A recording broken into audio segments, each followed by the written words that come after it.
Iran पर हमले को लेकर इजराइल की तरफ से जो है वो बड़े दावे अब सामने आ रहे हैं और ये नया दावा है जहां ईरान के कई बैलिस्टिक मिसाइल लॉन्चर्स को इजराइल ने तबाह कर दिया है, ये दावा सामने आया है। वहीं सेना ने पश्चिम ईरान में हमला किया है, ये इजराइल की तरफ से जानकारी जो है वो दी गई है।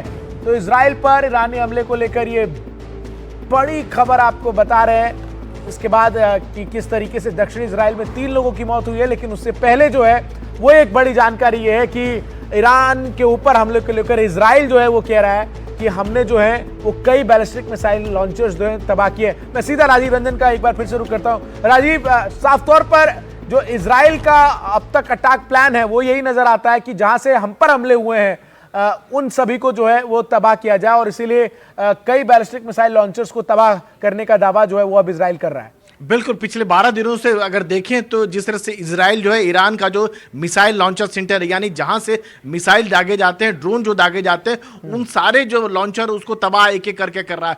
जो ईरान का जो मिलिट्री ठिकाने हैं जिसको पिछले 2014 से अपने आप को मजबूत करने की कोशिश किया था, उन सारे ठिकानों को तबाह करने की कोशिश कर रहा है। लेकिन उसके बावजूद ईरान का अगर देखें, लेकिन इतना होने के बावजूद वो मिसाइल दाग रहा है, वो मिसाइल इजराइल दाग रहा है, वो मिसाइल कतर दाग रहा है और बाकायदा नुकसान पहुंचा रहा है।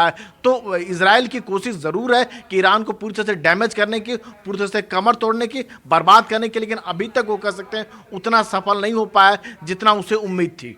जी बिल्कुल, बहुत लगातार तमाम जानकारी राजीव जो है वो हम तक पहुंचा रहे हैं। एक बड़ी खबर जो है वो इस वक्त और सामने आ रही है जहां इजराइल पर ईरानी हमले को लेकर अपडेट्स जो है वो लगातार सामने आ रहे हैं और एक कहा जा रहा है कि दक्षिणी इजराइल में जो है वो 3 लोगों की मौत हो गई है। इजरायली इमरजेंसी सर्विसेज ने ये जानकारी दी है। इस हमले में 6 लोग जख्मी भी हुए हैं। तो ईरान की तरफ से जो हमला किया गया उसमें 3 लोगों की मौत दक्षिणी इजराइल में हुई है। एश्कलोन, सदरोत, बेरशेवा जैसे शहर जो हैं वो इस इलाके में है। बेरशेवा को स्पेसिफिकली टारगेट कर जो है वो ये हमला बोला गया था और 6 लोग जख्मी हुए हैं। ये जानकारी जो है वो सामने आ रही है और 3 लोगों की मौत की जो है पुष्टि वो हो चुकी है। राजीव का एक बार फिर से मैं रुख कर रहा हूं। राजीव, जिस तरीके से इस वक्त स्थिति है वो लगातार हम दर्शकों को बता रहे हैं, लेकिन इन सब के बीच एक और जानकारी हम साझा कर दें, क्योंकि जहां जानकारी अब है कि इस हमले में 6 लोग जो हैं वो जख्मी हुए हैं।